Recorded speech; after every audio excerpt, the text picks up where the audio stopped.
Good morning. Today is Wednesday, September 23rd. For lunch today, we have grilled cheese sandwich with tomato soup, or chicken Caesar salad, or pepperoni pizza or cheese pizza. And nobody's got a birthday today. We must have used them all up yesterday. Hey everybody! So right now, we're about 3.5 weeks into the school year, which means that we're also just over a third of the way through our first quarter. So we've talked a lot about safety, we've talked about routines, but now it's time to start talking about grades. Because yes, we're giving out grades again this year, and we want everyone to do as best as you can. So because getting good grades is not just about doing the work, but managing the work, here's a few tips on how to get good grades this quarter.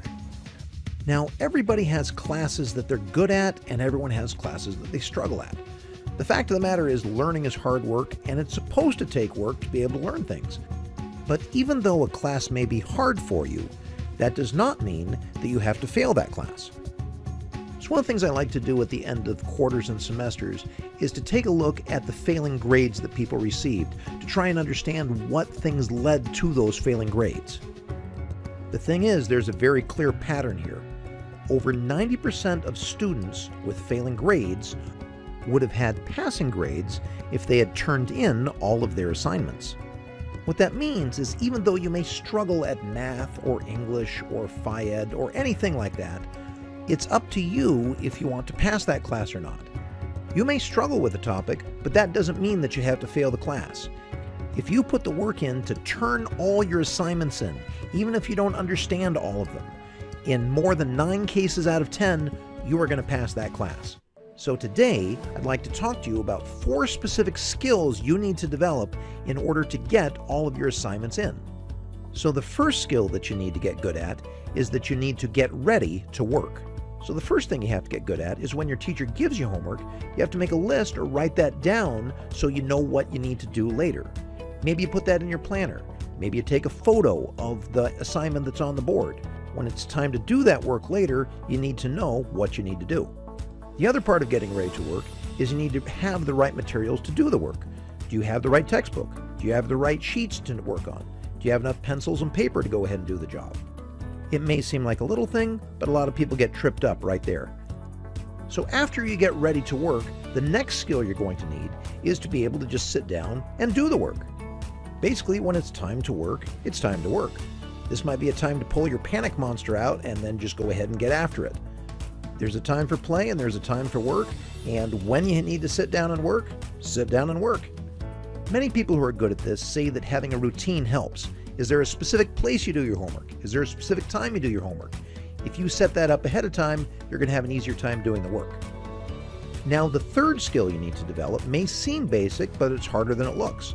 Simply put, once you've done the work, you need to turn in the assignment that you did. There's really quite a large number of you out there who go to all the work of doing your homework, but for some reason it gets left in your backpack or in your locker, or maybe you just forget to put your name on the assignment. Either way, you've done the work, but you don't get credit for it because the teacher never gets it. Now, the final skill to pay attention here is troubleshooting missing work. So even though you might have put a lot of effort in those first 3 skills, everybody misses an assignment here or there. It might be because you were sick on a certain day or your family was gone on vacation, but there's going to be times when you're missing work. So what you have to learn how to do is to log into PowerSchool to go ahead and check to see if you have any missing assignments. You might think you have everything in, but if your teacher hasn't given you a grade in PowerSchool, that means that they don't have it. One thing you have to pay attention to here is how long your teachers still accept late work. Now, all your teachers have shared this with you already, but if you've forgotten, go ahead and ask them. They'll be glad to tell you. Now, one trick here is that a lot of students find it a little scary to go ahead and talk to a teacher before or after class about missing assignments. If that's the case for you, I'd suggest writing your teacher an email after you find in PowerSchool that you have missing assignments. That way you don't have to work up the courage to talk to somebody face-to-face, but still be able to sort out the problems that you have. So that's it. If you have any missing assignments, it's because you struggle in one of these 4 areas. So today I've given you 4 things that you can work on to get better grades. For today's challenge, share with somebody in your homeroom or advisory, what of those things do you want to work on right now that you can get a bit better at this quarter so you're going to have success when we're done?